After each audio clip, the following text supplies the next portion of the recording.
Ye. Ha bak. Tez ol da ya. Ha bak. Buyur.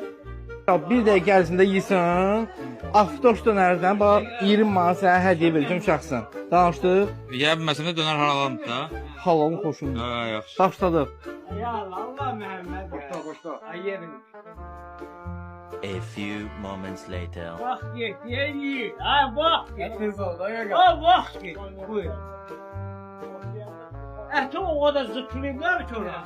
Allah döner onu öyle. Ye.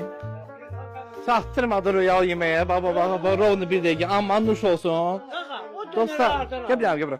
Aftoş dönəri dostlar, şəhərimizin istənilən yerində görə bilərsiniz.